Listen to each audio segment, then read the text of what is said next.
ওং নমো ভগবতে বাসুদেবায়। ওং নমো ভগবতে বাসুদেবায়। ওং নমো ভগবতে বাসুদেবায়। আমি আজ ভাগবতে অষ্টম পর্ব শুরু করতে যাচ্ছি। ধারাবাহিকতা অনুযায়ী ভাগবত ভগবান কি জয়, ব্যাসদেব কি জয়, সুখদেব কি জয়, আপন আপন গুরু মহারাজ কি জয়। সকল বৈষ্ণব ভক্তবৃন্দের চরণে এবং আমার গুরু বাবার চরণে আমার ভক্তিপূর্ণ প্রণাম জানিয়ে আমি আজ ভাগবত পাঠ শুরু করছি।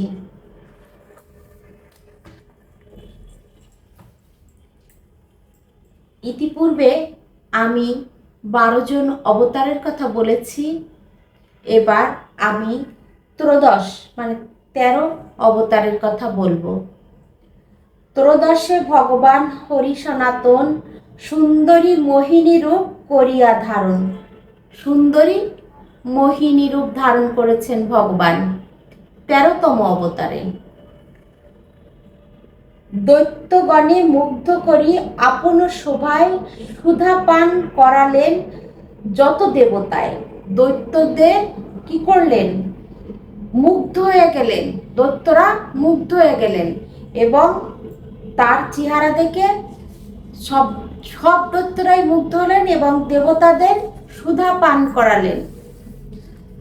চতুর্দশে নরসিংহ রূপেতে প্রকাশ। 14তম অবতারকে বলেন তো নৃসিংহদেব।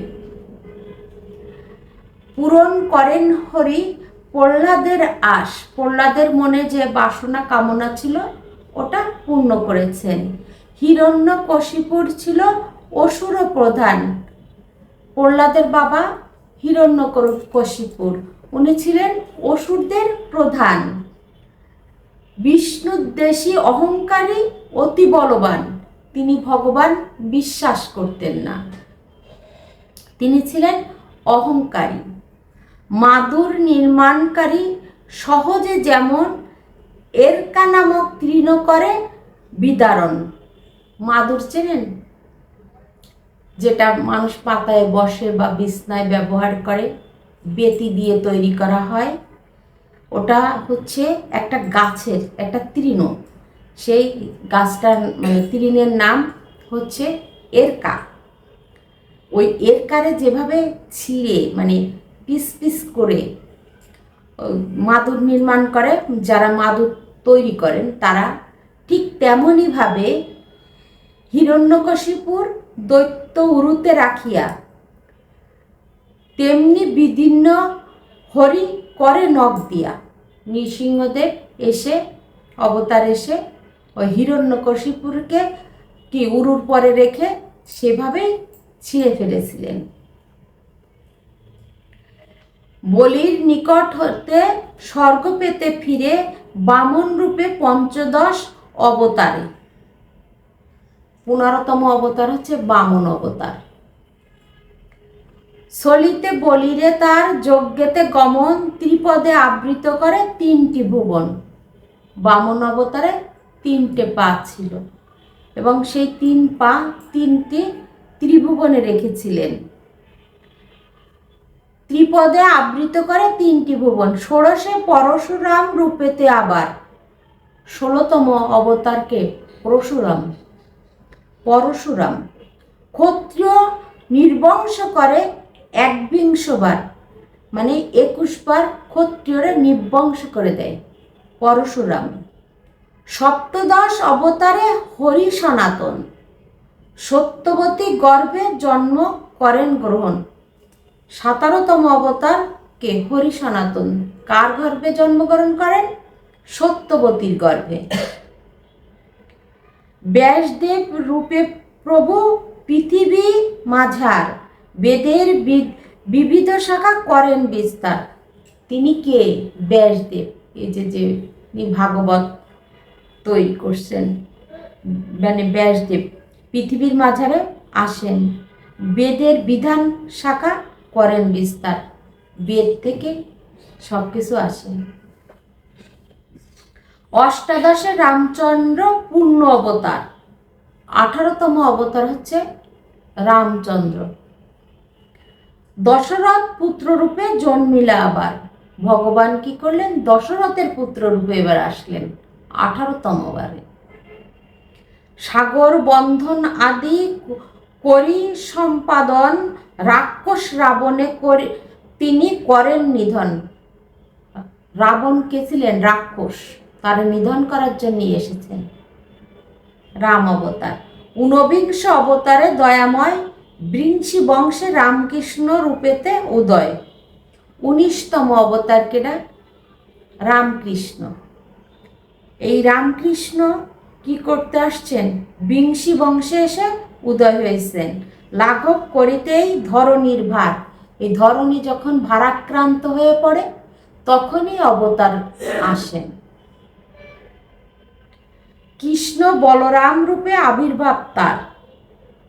কলিযুগ সমাগম হইবে যখন, পূর্ণ অবতীর্ণ হবে হরি সনাতন। কলিযুগে কে আসবে? হরি সনাতন। সুপবিত্র গয়াধাম পূর্ণময় স্থান। গয়া কিন্তু খুব সুপবিত্র স্থান। বহু রূপে অবতীর্ণ হবে ভগবান। ভগবান বহু রূপে এসেছেন, আবারও আসবেন, এবার আসবেন, এসেছেন বুদ্ধ রূপে।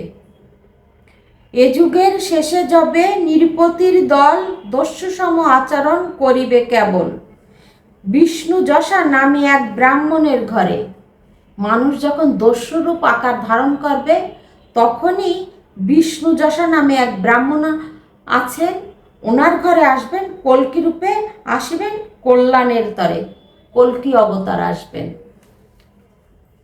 সত্যগুণময় হরি সকলের সার। হরি কিন্তু সত্যগুণ, 3টে গুণ, সত্য, রজ এবং তম।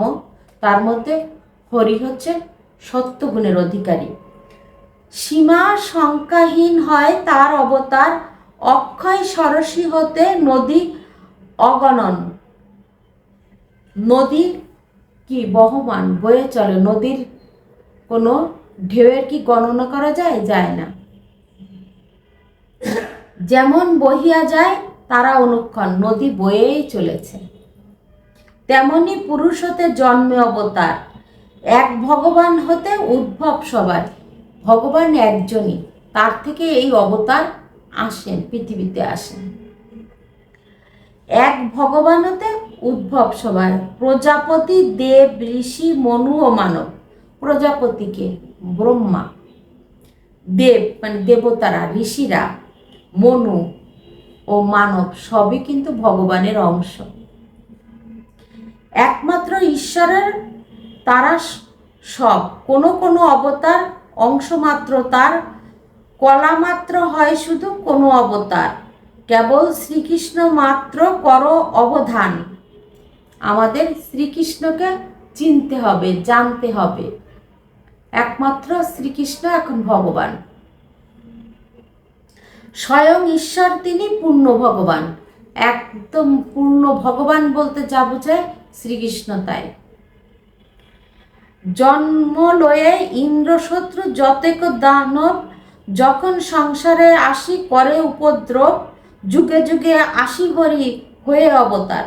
সংসারের মাঝে যখন দানব, রাক্ষস এরা অবতীর্ণ হয়ে সংসারকে, পৃথিবীকে ভারাক্রান্ত করে তোলে, তখন অবতার ভগবান অবতার রূপে আসেন। এসে ওই সব রাক্ষসদের বিনাশ করেন, অসুরদের বিনাশ করেন, শান্তি ফিরিয়ে আনেন। প্রপরিত জীবগণে করেন উদ্ধার। পীড়িত লোকদের উদ্ধারের জন্য আসেন। যে জন পবিত্রভাবে হয়ে এক মন, এই অবতার লীলা করেন কীর্তন। এক মন লয়ে যে ভাগবত পাঠ করে, এই ভাগবত বা এই ভাগবত তো ভগবানেরই কথা সম্পূর্ণ। এই ভাগবত যে পাঠ করে বা যা শ্রবণ করে তারা বহু জন্মের সুকৃতির কারণে এগুলো করতে পারে। সহসা ঈশ্বরের নাম সবার মুখ থেকে বেরিয়ে আসে না। ঈশ্বরের কৃপা না হলে, গুরু গোবিন্দের কৃপা না হলে, সরস্বতীর কৃপা না হলে সুন্দর কথা বলা যায় না। দূরে যায় ভবদুঃখ চিরসুখ তার, উন্মুক্ত সতত তার স্বর্গের দুয়ার। এই ভাগবত যে শুনবে এবং যারা পঠন করবেন তাদের স্বর্গের দ্বার খুলে যাবে। মায়ার কল্পনা বলে জগত ঈশ্বর, ধরেন বিবিধ রূপ বিশ্বের ভিতর। মায়ার দ্বারাই ভগবান বিভিন্ন রূপে অবতীর্ণ হয়ে আসেন। নাহি তার দেহ, তিনি ব্রহ্ম নিরাকার। ভগবানের কোনো দেহ নাই, তিনি নিরাকার। সর্বত্রই বিরাজেন, গৃহ নাহি তার। ভগবান সব জায়গায় বিরাজ করেন। এটা বিশ্বাসের ব্যাপার, বুঝলেন তো? বিশ্বাস, ভক্তি ছাড়া ভগবানকে পাওয়া কঠিন, পাওয়া যায় না। একমাত্র বিশ্বাস লাগবে, ভক্তি লাগবে। কি সাধ্য তাহারে প্রাণী হেরিবে নয়নে। কারোর সাধ্য নেই ঈশ্বরকে নয়নে দেখা, যদি ভক্তি ভরে তার আরাধনা না করা হয়। মায়ামাত্র তার রূপ প্রকাশ ভুবনে, মেঘ ঘেরি ভাবি মোরা দেখিনু আকাশ। মেঘ দেখে আমরা কি মনে করি? আকাশ দেখতেছি, আসলে আকাশ কিছুই না। উড্ডিন ধুলিরে হেরি ভাবি যে বাতাস, সেই রূপ জীবগণ ভ্রমবশে স্বীয়। জীবকুল ভ্রমবশে সব কিছু দেখে। আসলে ভগবানকে দেখা অত সোজা নয়। পরম আত্মারে তারা ভাবে দর্শনীয়, মোহবশে বুদ্ধিহীন যত নরগণ, জীবাত্মার স্থূল রূপে করেন চিন্তন। জীবাত্মাকে চিন্তা করেন ভ্রমবশে। আসলে ভগবান এমনই একটা জিনিস, এখানে ভক্তি ভালোবাসা ছাড়া পাওয়া কঠিন। ভগবানকে অনুভব করতে হবে, বিশ্বাস করতে হবে। শুধুমাত্র তাই নয়, বিমূঢ় মানব লিঙ্গ দেহ বলি তারা চিন্তা করে সব। মানুষ এতই বোকা, তাকে মানব বলে চিন্তা করে। আর ভগবানকে যদি মানব চিন্তা করা হয় তাহলে তো হবে না। অব্যক্ত শরীর উহা নাহিক আকার, তথাপি তাহারে কেবা করে অস্বীকার। ভগবানকে কোনো প্রাণী অস্বীকার করে না। কেউ বলতে পারে, কেউ পারে না। যেমন পশুকুল ভগবানকে বোঝে কিন্তু বলতে পারে না। বহু জন্মের সুকৃতির ফলে মানব জন্ম পেয়েছি। এই মানব জন্ম যাতে বৃথা না যায়, এই কারণে সর্বক্ষণ কাজে কর্মে, দিনের শুরু রাতের শেষ অবধি ভগবানকে স্মরণ করতে হবে, ডাকতে হবে, কীর্তন করতে হবে। তাহলেই মানব জন্ম সার্থক হবে। সূক্ষ্ম দেহ যদি কভু নাহি যায় মানা, পুনর্জন্ম কিরূপেতে যাবে তবে জানা। আমরা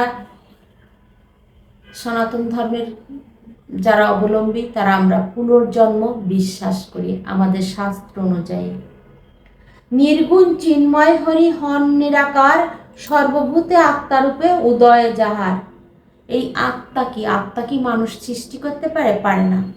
আত্মা যখন দেহ ছেড়ে চলে যায় তখন মানুষ নিথর হয়ে যায়, পশু পাখি নিথর হয়ে যায়। মানে তাদের আর চলন শক্তি থাকে না, বলন শক্তিও থাকে না। তার মানে কি? আত্মা হচ্ছে ঈশ্বরের অংশ কলা। জ্ঞানচক্ষু বিনাজীব বহু চেষ্টা করি, নাহি পারে দেখিবারে সূক্ষাতীত হরি। জ্ঞান চক্ষু দিয়েই ভগবানকে দেখতে হয়। দিব্যচক্ষু না হলে ভগবানকে উপলব্ধি করা যায় না। যদ্যপি তপস্বীগণ হেন বুঝে মনে, নিরাকার হরি তবে বলেন কেমনে। করিব মীমাংসা তার করিয়া যতন, স্থির চিত্ত সবে করহ শ্রবণ। এ দেখেন, আমরা যখন কীর্তন শুনতে যাই, ভাগবত পাঠ শুনতে যাই, অনেক কষ্ট করে সংসারের সব কাজ সেরে, কারো চাকরি থাকলে সে চাকরির থেকে ছুটি নিয়ে এসে তারপর কষ্ট ভরে ওই অনুষ্ঠানে অংশগ্রহণ করা হয়।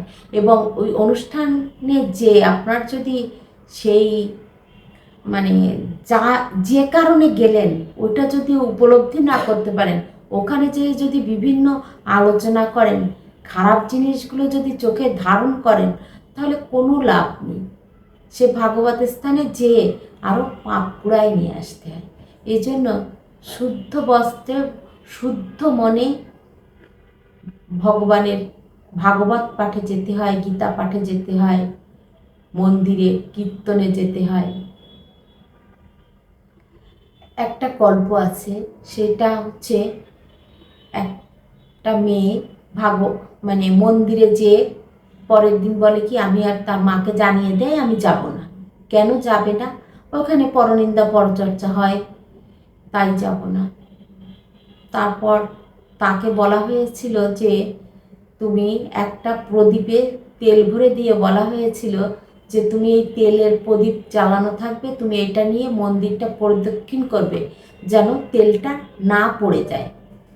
তখন ওই মেয়ে তারপর দিন যায় এবং ওই প্রদীপ নিয়ে মন্দিরটা প্রদক্ষিণ করে। তারপর তার বাড়িতে ফিরে আসার পর বলছে যে আজকে কি কিছু জানতে পারলে, কিছু বুঝতে পারলে? বলে জানবো আর বুঝবো কতক্ষণে, তেলের দিকেই তো আমার দৃষ্টিটা ছিল, তেল পড়ে গেলে তো আর হবে না। তা মন্দিরে গেলে আপনারা যে কষ্ট করে যান সেইখান থেকেই আপনি যে যার জায়গা থেকে ওই ভাগবত পাঠ, গীতা পাঠ, কীর্তন, নামযজ্ঞে যেখানে যান সেগুলোই শুনবেন। কে কী করলো, কে কী আলোচনায় বসলো, কে বাদাম খেলো, বা কে মানে বৌমার গল্প নিয়ে, শাশুড়ির গল্প নিয়ে বসলো, ওদিকে নজর দেওয়া যাবে না। দিলে আপনারই লস, আপনার সময়টাই বৃথা চলে যাবে। হরে কৃষ্ণ। স্থূল অবতার রূপ সংসারে প্রকাশ, সূক্ষ্ম রূপ আছে যার নাহিক বিনাশ। চক্ষু কর্ণ হস্ত পদ নাহি কিছু তার, ইন্দ্রিয়ের গ্রাহ্য নহে নাহিক আকার। ভগবানের কোনো আকার নেই। নারায়ণ শিলা দেখেছেন গোল গোল, ওই নারায়ণ শিলার কিন্তু কোনো আকার নেই। আমরা যেগুলো দেখতে পাই, জানতে পাই, এগুলো মুনি ঋষিরা ধ্যান করে ধ্যান যোগে দেখেছেন, তাই আকার দিয়েছেন।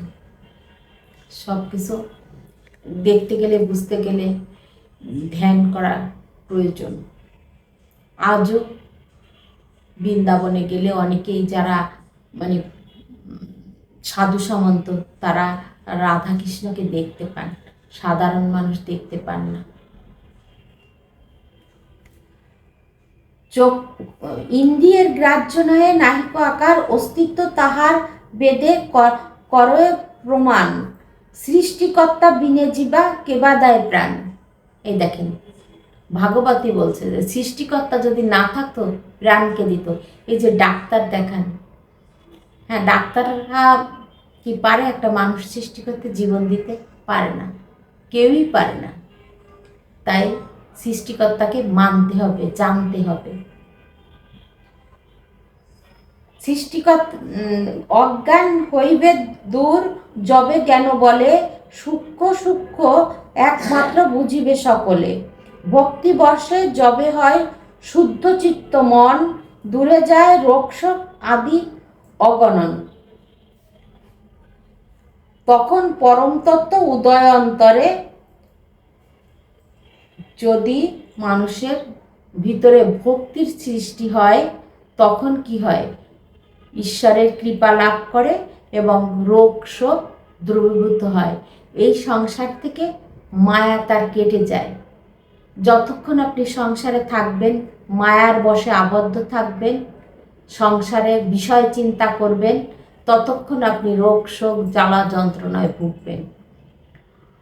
আর যতক্ষণ আমরা এগুলোকে কাটিয়ে আমরা ঈশ্বরের পথে চলে যাব, মায়াকে ত্যাগ করতে পারবো, তাহলেই আমাদের মুক্তি। আর এই মুক্তি পেতে গেলে তার পূর্ব শর্ত হচ্ছে ভক্তি। ভক্তি না হলে মুক্তি আসবে না। আজ এই পর্যন্তই। রাধে রাধে। বিশ্বের সকল প্রাণী সুখী হোক, সবাই সুখ শান্তি ভোগ করুক, এই কামনা প্রার্থনা ঈশ্বরের চরণে রেখে আমি আজ এখানেই আমার ভাগবত পাঠে অষ্টম পর্ব শেষ করছি। আপনারা আমার সাথে থাকবেন, ভালো লাগলে সাবস্ক্রাইব করবেন। আগামীতে আমি নবম পর্ব নিয়ে আবারও আপনাদের সামনে আসব। হরে কৃষ্ণ।